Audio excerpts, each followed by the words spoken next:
Hi, everybody, and welcome to the Battery Intelligence Podcast, episode 3. Today, I'm delighted to have on the call Andrew from Liminal Insights. Andrew, welcome. Thanks, Brad. Thanks for having me. Good to be here.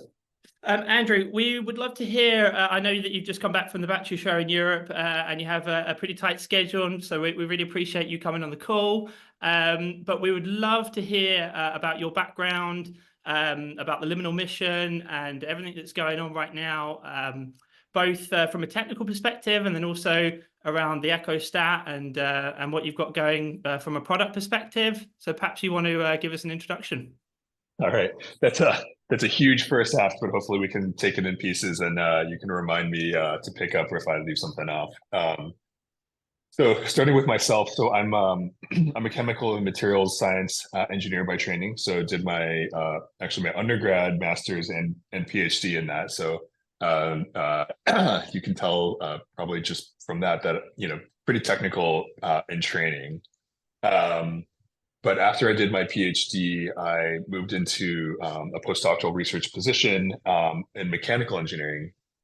And really, the motivation for that was, wanting to move from, really deep technical fundamental science publishing papers type of approach to actually thinking about, how do I make an impact, through applied engineering, through products, through startups, really. I didn't initially know that I wanted to start a startup, but I ended up joining a lab. Some of the battery people on the call may know the name Professor Daniel Steingart, who was at Princeton and is now at Columbia.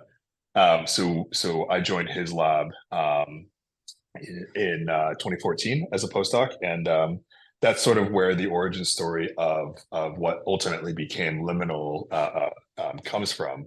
I transitioned from being very, fundamental research focused, thinking about battery systems.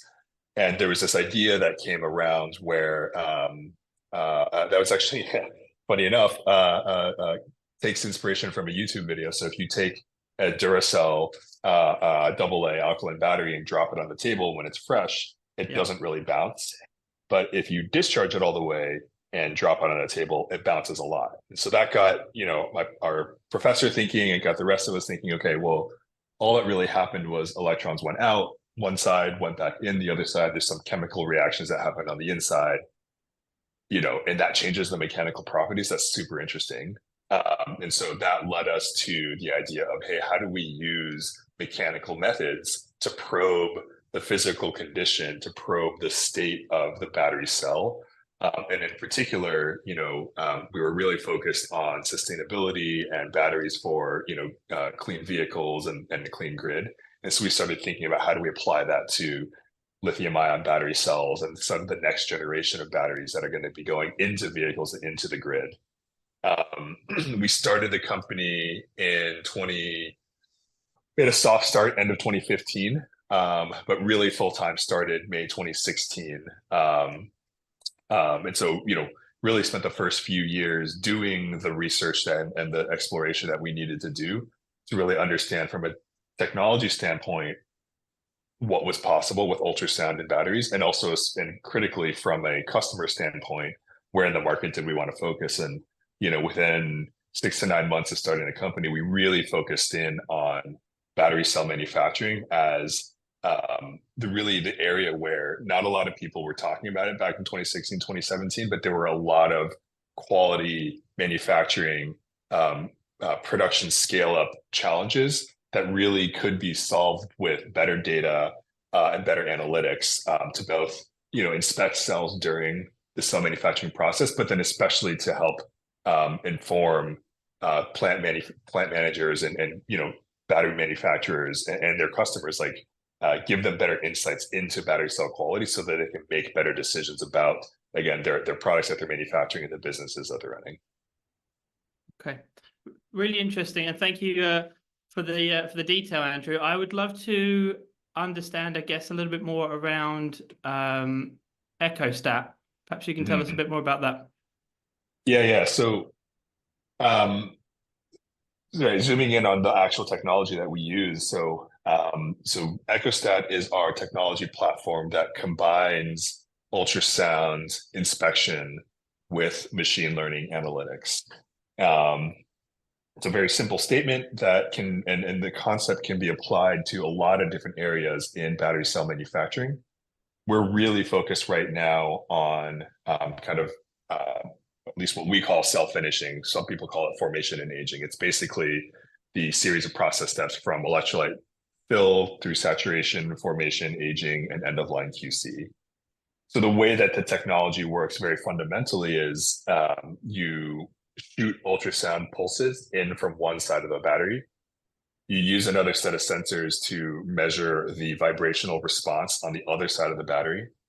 That vibrational response will actually change and be different depending on any internal variations inside the battery cell.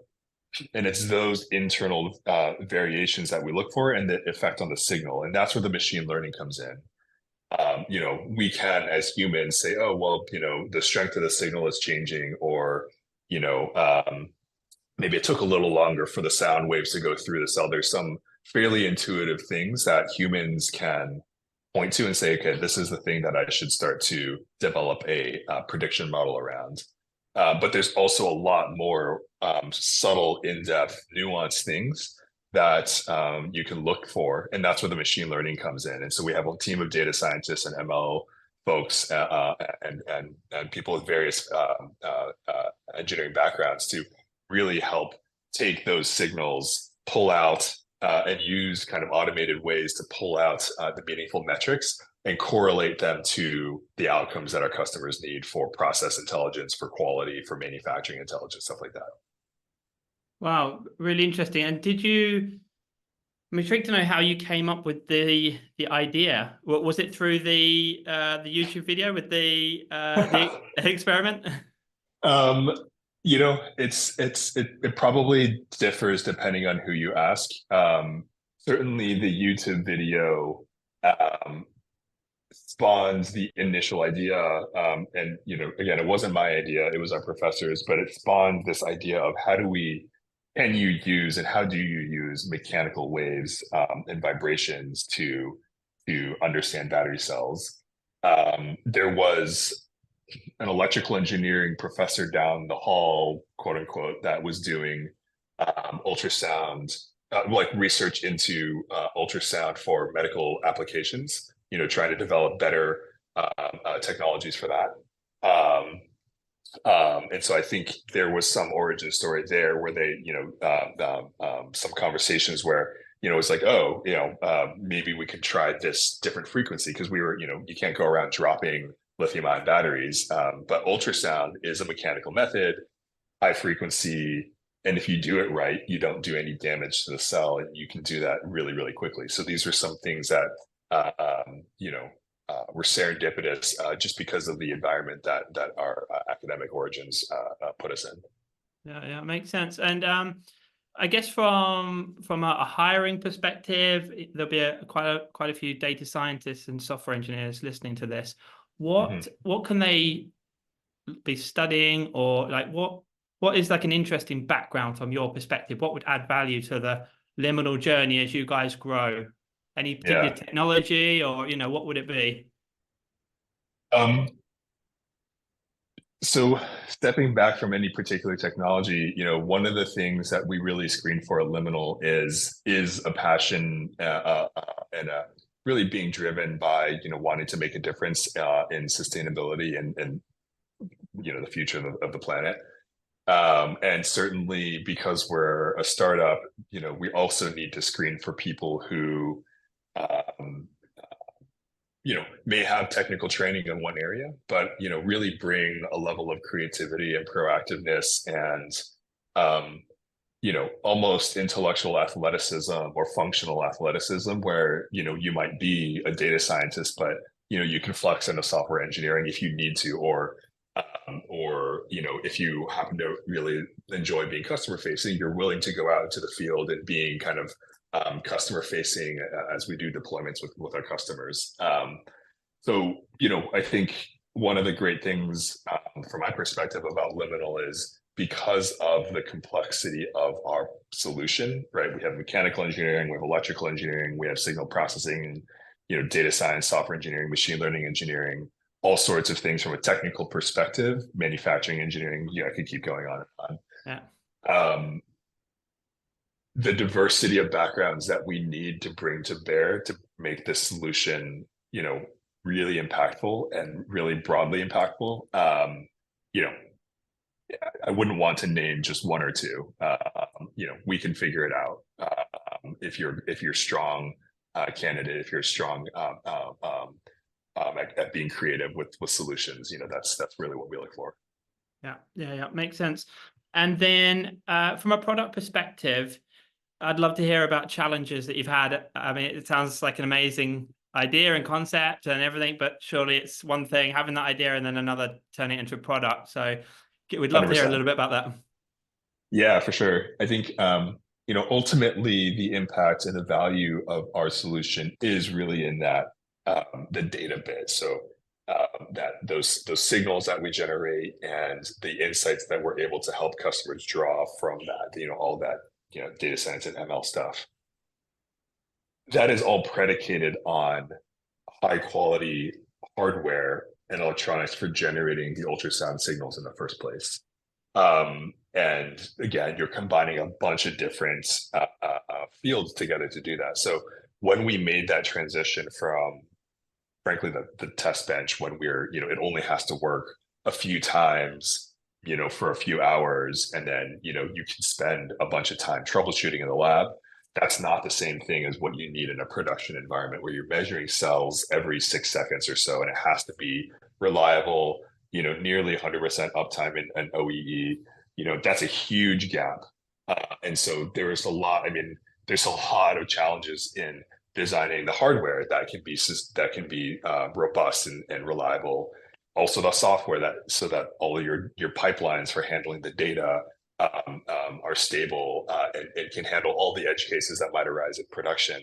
And then from the, kind of the data science and ML side, what you're detecting in a lab environment in a very controlled, noise-free environment can be very prominent. But when you transition that into production, all sorts of variability can still happen in the background. There's, errant signals, spurious factors that can happen all over the place. And so you need to really be not disciplined. You need to really, there's a huge challenge that comes up in making that transition from the data side as well, making sure whatever you trained in the lab actually is again stable and reliable in production. And can handle those background variabilities. Each of those, I'm sure I can find an engineer to give a master class on how the challenges we encountered and the solutions we came up with. But there were a lot of them, but frankly, that's what makes our solution and our business really impactful and creates a competitive moat, because when you solve these problems in production and solve the really, really hard things, it makes it that much stickier once you're in there, and that much more valuable once you're in there. Yeah. And like in terms of partnerships, once you've developed the product, obviously it's ongoing, but do you have an idea of where you would see Liminal being in the future? And not to name names, but could you give us an idea? Yeah, for sure. Yeah, so we did our first, I guess you could say, gigafactory installation, towards the end of last year, early this year in 2024. That's what year it is, right? Yeah. So broadly speaking, over the next few years, we definitely see ourselves expanding into multiple gigascale customers. And across all of their gigafactories, really making it and being an integral part of the cell manufacturing quality control plans.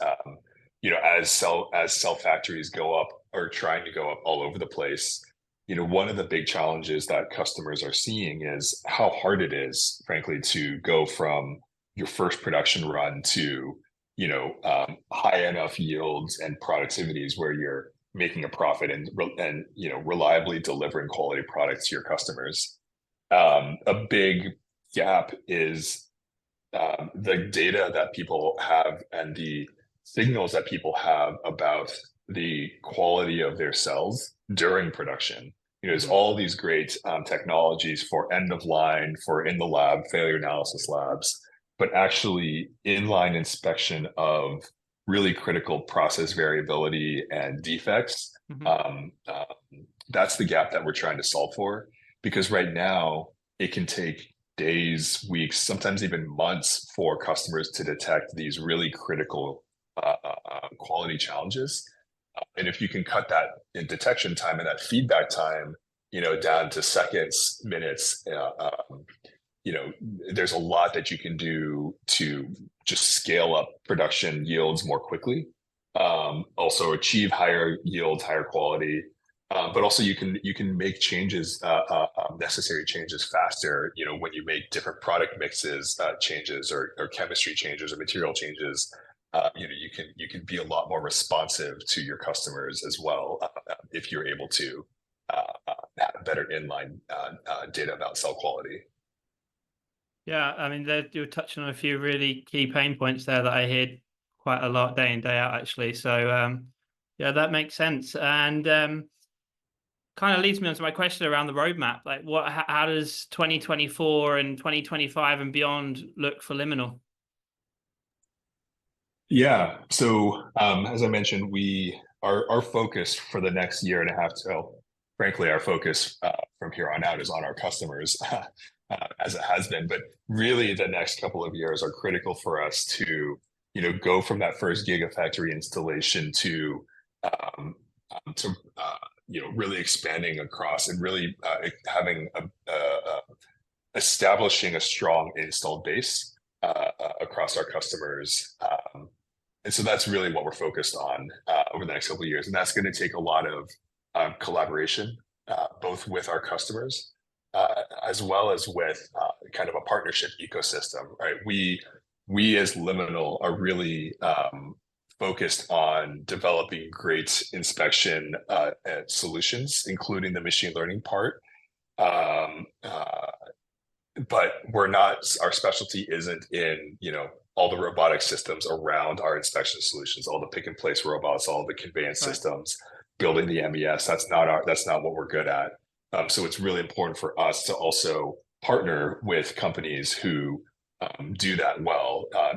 We were actually at the battery show in Europe a couple of weeks ago, and we're co-exhibitors at a booth with a Danish company called Jorgensen Engineering, who we worked really closely with to do the automation and the integration into the factory with our first gigafactory customer. So that's just an example of how it's important for us to partner, so that once we get to 2025, 2026, when people think battery cell quality, they think about Liminal as the solution to help them get there.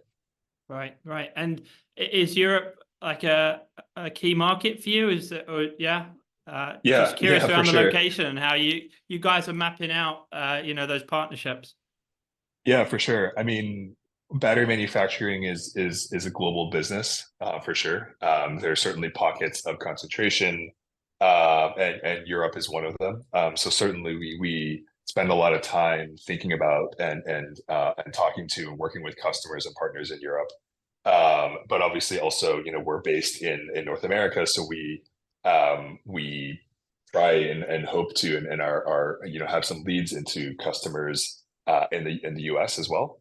And we also have some activity now in the Asia Pacific region, not yet in China, although that's obviously a big market that we'll be taking a really close look at entering in the next few years. But in other parts of Asia, we've got some developing prospects there that we're really excited about. Awesome. And I have to ask the question from a recruitment perspective, where would you see the headcount? Where's the most, if the business continues to grow and you have the success opening up new markets, where would the focus be from a hiring perspective? Yeah, we're actively right now taking a look at what our hiring needs are over the next couple of years. And, so this is a provisional statement, but certainly, We see growth in software engineering, data science, and machine learning engineering. As we actually on the customer facing side, one of the things that we also see is a need for letting the product engineers do their product engineering, but having a set of engineers who are more customer facing, who can go out into the field and really be hands-on with the customers during the both validation as well as the product integration part of the process, sales process. And then, of course, as we establish that customer base and expand it, there's going to be a need for manufacturing engineers, deployment engineers, operators, stuff like that. Yeah. That's great, Andrew. I've covered everything that I was hoping to, and I've found it super insightful. Is there anything that you would like to add to any of our listeners that we've not already spoken about? No, I mean, always looking to connect with good talent, always looking to connect with, especially, potential customers and partners. So, if you're a battery manufacturer or even an OEM, auto OEM, and you really see the need for better quality control, quality inspection solutions, give me a shout and would love to chat. Fantastic. Well, we really appreciate your time today, Andrew. As I said, it's been fantastic learning about Liminal and the product and your journey. And I'm sure that everybody listening has enjoyed it. And please tune in next time for episode 4. More details to follow shortly. But once again, thank you for your time, Andrew. Yeah, thanks, Red. Thanks for having me. Bye.